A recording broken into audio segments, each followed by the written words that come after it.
Ever wondered what your job might look like in a world run by AI bots? Amazon just gave us a glimpse, and it's not what you might think. Before we dive in, don't forget to like this video, subscribe to the channel, and drop a comment below with your thoughts on the future of work. There's a growing divide in how the tech world sees AI's impact on human jobs. On one side, some believe bots will replace nearly everything, except, of course, their own jobs. On the other, there's a more optimistic view, that AI will handle the boring, repetitive stuff, freeing humans up to take on brand new roles that didn't exist before. That second idea?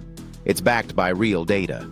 According to the World Economic Forum, 92 million jobs may be displaced by AI, but 170 million new ones are likely to be created in return. But what happens to workers who don't have the luxury of reskilling in machine learning or robotics engineering? Amazon just gave a partial answer. The company recently unveiled a major robotics update, a robot called Vulcan, designed to feel. Vulcan is already helping in Amazon warehouses, reaching into high and low shelves so that humans don't have to.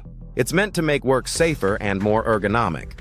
But here's the twist. Amazon isn't just replacing people. It's also retraining some of its warehouse workers to become robot technicians.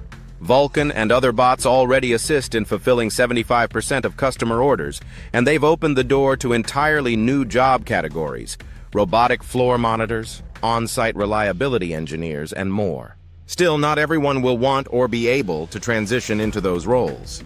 And Amazon's not pretending this is a one-to-one replacement. It takes far fewer people to manage the bots than it does to manually fulfill every order.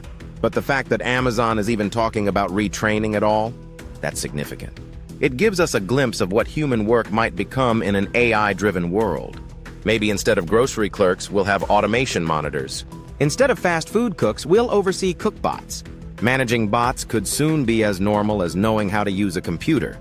Then again, this future may not arrive everywhere. High-end robotics might stay limited to deep-pocketed companies like Amazon, while the rest of the economy keeps relying on human labor for decades. And let's not forget, Amazon once pushed its automated checkout system, Amazon Go, only for it to quietly scale back. Turns out some of that automation was actually powered by human video reviewers overseas, and the broader retail industry didn't buy in. So while robots are advancing fast, a fully bot-powered world still has a lot of human fingerprints on it. Want to learn more about how AI is shaping the future of work? Watch the related video in the corner now.